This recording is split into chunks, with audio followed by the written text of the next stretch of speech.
लाहौर में मुहर्रम उल हराम के मौके पर अक़ीदतमंदों की जानिब से शहरियों की मुख्तलिफ पकवानों से तवाज़ुन जारी है। लंगर खाने वाले कहते हैं कि मुहर्रम की न्याज तकसीम होती है तो कोई भूखा वापस नहीं जाता। अदनान शेख की रिपोर्ट।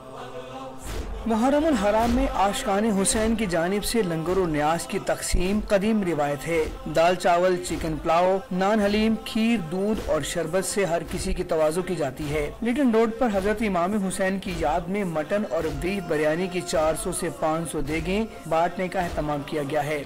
400 से 500 के करीब देग है और यकम मुहर्रम से लेकर 8 मुहर्रम तक हमारी दूध की छबील होती है, उसमें दूध वगैरह की छबील लगाते हैं। उसके बाद ये जो लंगर है 500 देग के करीब होती है, इसमें बिरयानी, जर्दा, मुख्तलिफ डिशेज आ जाती हैं। आशिकाने हुसैन ने अपनी इस्तात के मुताबिक न्याज और लंगर का एहतमाम किया तो वहीं लोग लंगर हुसैनी को अपने लिए बायस सआदत समझते हैं। हर साल ये बड़ा प्यार और मोहब्बत के साथ इसका एहतमाम करते हैं।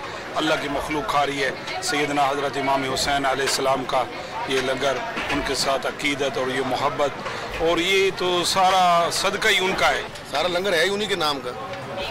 हम जितना भी खा रहे हैं और जिस दौर में भी खा रहे हैं है उन्हीं के नाम का। उन्होंने हमें बचाया और ऐसी दुनिया तक जितने मुसलमान हैं उन्हीं के नाम से ही। लंगर का एहतमाम करने वालों का अकीदा है कि ये उनके रिस्क में बरकत का बायस बनता है। कैमरामैन फैसल रज़ा के साथ अदनान शेख, डॉन न्यूज़, लाहौर।